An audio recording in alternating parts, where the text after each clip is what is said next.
Nos champs communs, collecte intergénérationnelle autour de la mémoire paysanne. J'ai trouvé cet échange presque passionnant parce que honnêtement je connaissais rien de l'agriculture, presque rien d'avant. Et il m'a beaucoup appris. Et honnêtement, je préférerais avoir lui en prof que il apprendrait peut-être mieux les choses d'avant que voilà. J'ai aussi réalisé qu'on était tous reliés de plus ou moins près à l'agriculture et que l'alimentation qu'on a tous les jours avait un réel impact sur notre mode de vie. Je n'avais pas pensé à tous les impacts qu'il pouvait y avoir autour du métier de l'agriculture. De l'économie familiale à l'économie de marché. Que faisaient vos parents? Alors, ils étaient agriculteurs, mais ils étaient surtout brassiers. Brassiers, ça veut dire qu'ils louaient leurs bras, parce qu'ils n'avaient que très peu d'hectares, 11 hectares pour élever 5 filles. Mon grand-père a loué ses bras toute sa vie au service de la faux, pour faucher les prés, les blés, etc., etc. Ensuite, entretenir la vaisselle vinaire, c'est-à-dire tout ce qui était barrique, etc., à un moment donné chez les vignerons. Et tuer les porcs l'hiver. Il allait de maison à maison pour tuer les cochons. Donc, il était brassier. Et grâce à ses mains et ses bras, il a pu entretenir le peu qu'il avait, puisqu'au départ, il n'avait qu'une vache. Et mon père a été aussi brassier longtemps, jusqu'à pouvoir acheter un peu de terre et avoir 11 hectares. Du coup, est-ce que vous pouvez nous en dire plus à quoi ressemblait la ferme de votre famille? Alors, c'était dans le village, extraordinaire. Dans les villages, chacun avait sa paire de vaches, etc., etc. Mon père avait donc 2 vaches au départ, après 3, enfin, etc. Et les espaces à labourer étaient éparpillés un peu partout, ainsi que les prés dans lesquels les vaches allaient pâturer. Et il y avait quand même, dans ce village, tout le monde avait de la volaille, avait ses canards, ses poules, ses dindons. Et pour reconnaître la poule du voisin avec l'autre, soit un coupait l'ergot à la naissance du poulet, soit on mettait la bague à la poule, soit enfin, pour ne pas se disputer, etc. Et on allait garder les vaches, garder les dindons, garder les oies, etc. Les enfants participaient, ils n'étaient pas exploités, ils participaient à l'économie familiale. Ça veut dire qu'après l'école, vous aviez à la fois l'instituteur, à la fois les enfants qui allaient avec un sac en jute, un couteau, ramasser les herbes dans les champs pour nourrir les lapins, etc. Tout le monde avait des lapins. On vivait quand même tous de la même manière. Et il n'y avait pas le désherbant. Donc, mon papa nous avait fait au bout d'un manche comme ça, une espèce d'outil aiguisé, et nous allions couper le chardon dans les blés. Et en chantant en plus. On ne rouspétait pas, on chantait. C'était un passage aussi de témoin, hein. C'était une manière aussi de passer aux enfants la manière comment dire, d'exister, l'existentiel en fait à l'époque. Hein. Voilà, aller au marché, vendre ses poules, c'était un côté où les savoir-faire et les savoir-être étaient enseignés, quoi. Voilà. Et on n'achetait pas grand-chose. Quand on avait vendu une vache ou quand on avait vendu le vin, souvent quand on vendait le vin, on achetait une vache. On vendait la vache qui était trop vieille, on appelait ça les saucisses à l'époque, voilà. Et on en gardait une jeune ou on en achetait une autre, mais c'était, comment dire, le chèque de survie, quoi, en quelque sorte. Hein, voilà. On avait besoin de l'argent que pour aller acheter les vêtements et le matériel. On était autosuffisants pour l'alimentation, plus pour le vin. On n'a eu plus de vignes. Bon. Alors non, c'est vrai qu'on était beaucoup plus autonomes, c'est-à-dire que les gens y tuaient les cochons, nous on en tuait plusieurs, mais puisque nous on était 7 et 2 9, on tuait les cochons à la maison. Maintenant c'est complètement interdit, il faut le faire abattre à l'abattoir. Il fallait après le débiter, puis on transformait, on faisait des saucisses, on faisait des jambons, on faisait des pâtés, et on faisait un peu la fête du cochon comme ça se faisait.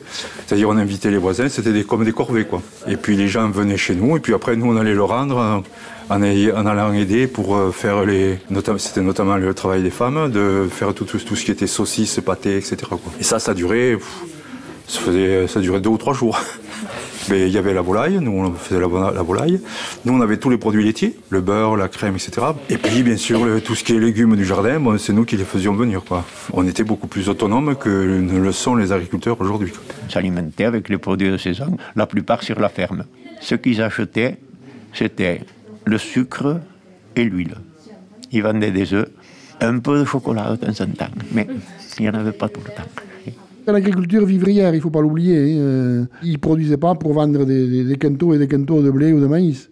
C'était surtout pour élever les animaux de la ferme. Et puis l'excédent, on le vendait. Mon grand-père, donc, il avait des vaches laitières. Il vendait le lait. Il avait 10 vaches, mais il faisait des sous. À la fin du mois, la coopérative laitière qui achetait le lait, elle le payait. Tous les mois, il y avait un revenu et qui n'était pas négligeable. Imaginez qu'il ne fallait pas faire des crêpes quand les œufs étaient très chers. Il y avait une période de l'année où les œufs sont plus chers. Décembre, janvier, février, les œufs se vendent bien. Et bien, il ne fallait pas faire de crêpes. Mais à l'époque, les œufs, une petite basse-cour, laissait quand même pas mal de sous. Tout se vendait à l'époque. Tous les 15 jours, avec maman et la voiture, on allait sur le marché, un marché de volailles, vendre tout ce qu'on avait à vendre. Il n'y avait que les vaches. Et on prenait que le lait qu'on avait besoin pour la consommation de tous les jours. Parce que le reste, c'était le veau qui le buvait. Je vais vous dire, avec l'évolution qu'il y a eu, la période que nous avons vécue, on gagnait bien sa vie.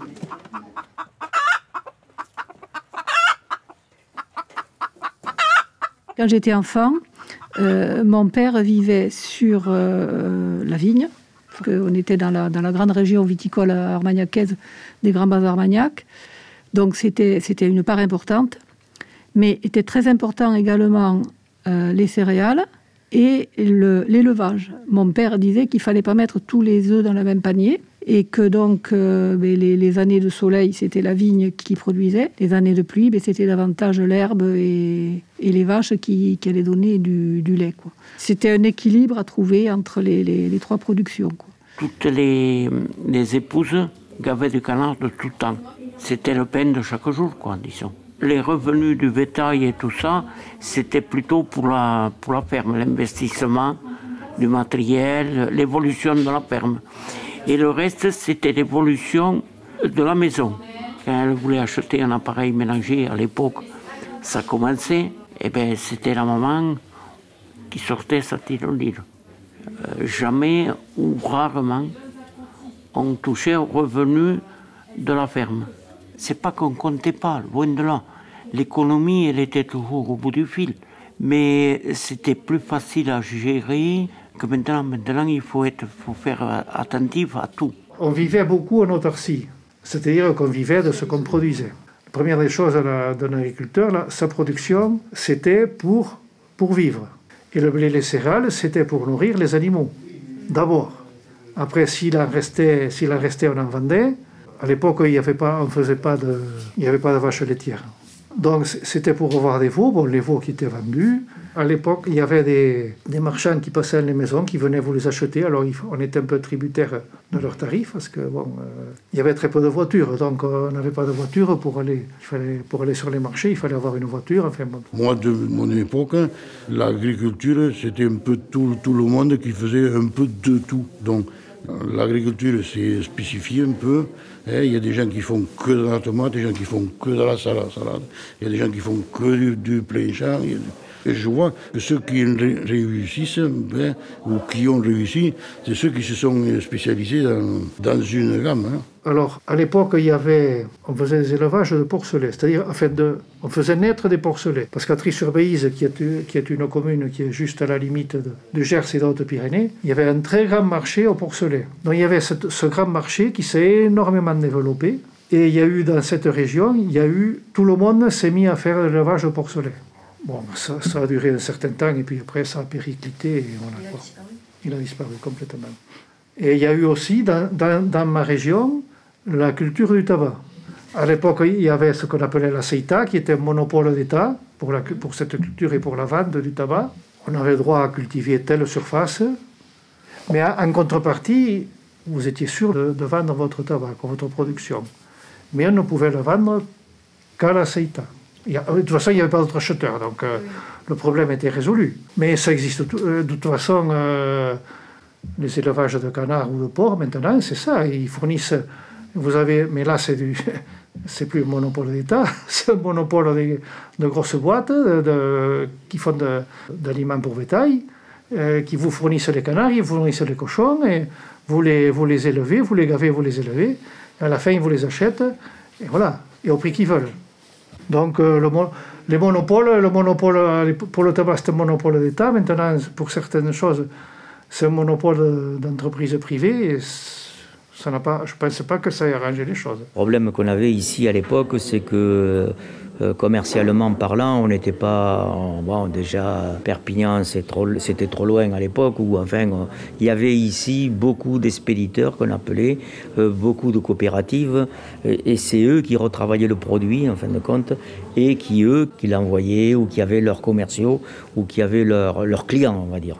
Et c'est là, je pense, que nous, on a été mauvais à mon époque, parce qu'on ne connaissait pas le circuit commercial. En fin de compte, si on regarde bien quelques années à l'arrière, ce sont les grossistes, les expéditeurs et les coopératives qui se sont enrichis, bien plus que nous, les agriculteurs. L'agriculteur d'aujourd'hui, il produit et il vend, alors que nous produisions et nous ne savions pas vendre. Mon kilo de tomates, il me coûte tant. Je le vends tant pour pouvoir gagner un peu d'argent. Non, c'est l'offre et la demande qui vous fixent les prix. Ça a toujours été comme ça, l'agriculture. Hein. Ça n'a pas changé. Une entreprise qui fabrique des ampoules, ils vous disent l'ampoule, ça coûte tant. Eh ben, nous, un kilo de tomates, moi, il m'a coûté tant. Est-ce que je vais le vendre suffisamment pour au moins couvrir les frais? Ou est-ce que je vais le vendre à perte? Ou est-ce que je vais le vendre plus cher? On ne sait pas. Après, l'agriculture, c'est pas linéaire. Hein. C'est pas comme quelqu'un qui travaille dans un bureau et qui a un salaire tous les mois, pouf, pouf, qui tombe. Alors, vous avez des années où vous avez gagné beaucoup d'argent. Et puis alors, de temps en temps, il y a des années où vous gagnez rien. Donc, il faut toujours prévoir. Les années fastes, il faut toujours mettre un peu d'argent de côté. C'était comme ça. Avant, ils travaillaient beaucoup comme ça, les gens. Parce qu'ils savaient pertinemment que de temps en temps, il y avait une année où soit il y avait des gels et ça gelait tout, soit ma foi, il y avait une mévente parce qu'il y en avait trop. Au départ, on avait une vingtaine d'hectares d'arbres fruitiers. Mais on s'est rendu compte que lorsqu'on faisait les arbres fruitiers en hiver, on négligeait un peu le maraîchage parce qu'il fallait tailler les arbres, il fallait faire ci, il fallait faire mi. Les arbres fruitiers, à un certain moment aussi, chaque année, on les emmenait aux déchets, c'est-à-dire qu'on nous payait pour les jeter, on produisait, on nous payait pour jeter, pour détruire nos récoltes. Jeter les pêches, bon, il n'y a pas toutes, mais à certains moments, hein, on faisait que ça. Hein. Donc, vous savez, c'est pas un but non plus de produire pour détruire. Hein. Bon, alors ils nous ont même donné des primes d'arrachage à l'époque, et nous avions pris les primes d'arrachage pour arracher les vergers et faire que de la salade. Ah, je suis touché parce que je considère que c'est le gars qui détruit son cheptel, qui détruit. Il faut comprendre que votre travail, disons, est détruit, le mal que ça peut vous faire. On casse, on brise, on nous commande de loin sans venir voir ce qui se passe sur le terrain. C'est pas tenable, quoi. C'est pas tenable parce que l'humain n'est pas fait pour ça, quoi. C'est pas la main-d'œuvre qui est la plus chère, c'est ce qu'on vend. Le produit ne se vend pas assez cher. Nous, on a arrêté la tomate, c'était pas rentable. Mais il nous manquait pas grand-chose. Il nous manquait, mettons, 10 centimes et on passait. Mais on les avait pas, ces 10 centimes. Automatiquement, on perdait de l'argent. C'est que malheureusement, je parle dans la région, hein, je ne parle pas que Téza, on a perdu beaucoup de cultures, c'est-à-dire qu'on faisait beaucoup en hiver, beaucoup de scaroles, des frisés, ils s'en faisaient énormément. Au printemps, de la pomme de terre, ils s'en faisaient énormément. Après, la tomate, ils s'en faisaient énormément. On a tout perdu ici. Parce que, bon, on s'est fait manger, non, on ne va pas se faire manger, mais enfin, l'Espagne, hein, quand vous vendez à 1 €, ils vendent à 30 centimes, c'est pas la main-d'œuvre qui est chère, c'est le produit qui n'est pas vendu à son prix. Voilà. Et l'année où tu vois arriver une belle récolte des beaux fruits et tout ça. Alors là, c'est la mévente qui dégage. Alors ça ne se vend pas, ou ça se vend mal, ça se vend à des prix qui ne compensent pas le prix de revient. Voilà l'agriculture, ça que c'est.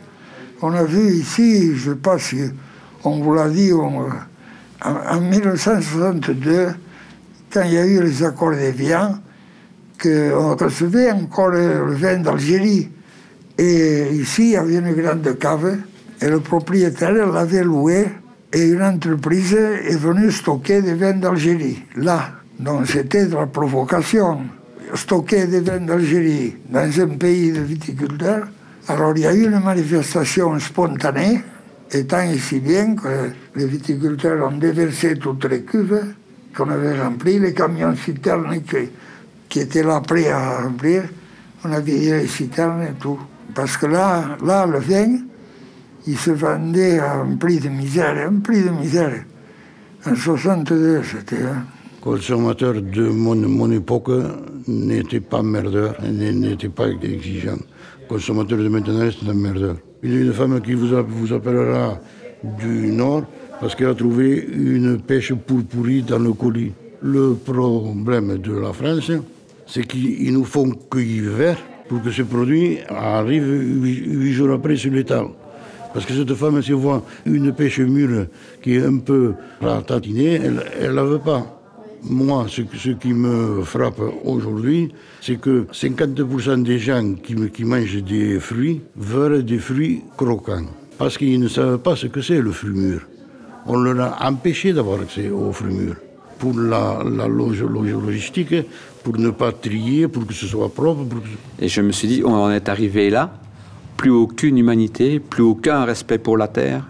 Le blé n'a plus aucune valeur. Les pommes, c'est un exemple formidable. La pomme d'il y a 50 ans, il y a 20 ans, il fallait à peu près une vingtaine de pommes pour avoir. Et maintenant, il faut 40 pommes de maintenant pour avoir la même valeur nutritive que les pommes d'il y a 50 ans. Quand vous allez manger à midi, vous allez avoir des pommes de terre, un exemple, des haricots, une viande, un œuf. Observez ce qu'il y a dans l'assiette avant de manger, avant de... Et déjà de se dire, waouh, ce qu'il a fallu pour arriver là, pour que le haricot, la racine, la graine, l'haricot, parce que le haricot, quand ils sont à 8 € kilo sur le marché, pourquoi? C'est parce que la taxe sur la main-d'œuvre est tellement élevée que pour... allez-y, 1 kilo d'haricots pour à la main tous les jours. Vous voyez, parce que moi je l'ai fait, mais... Donc le prix. Et donc, la valeur que ça a. L'œuf, la poule, qu'il a fallu, il a fallu le ver de terre, il a fallu le blé, il a fallu la personne, il a fallu construire le poule. Bref, c'est inadmissible qu'à l'école, ça devrait être enseigné. Ça, c'est ce que je dirais à un professeur là. Faites attention à ça. La vie, on se la fait par son alimentation. Les témoignages ont été recueillis par les élèves des lycées agricoles de Montpellier, Pézenas, Saint-Gaudens, Auch et Téza, réalisés par l'association Nos Mémoires Vives, avec le soutien de la région Occitanie.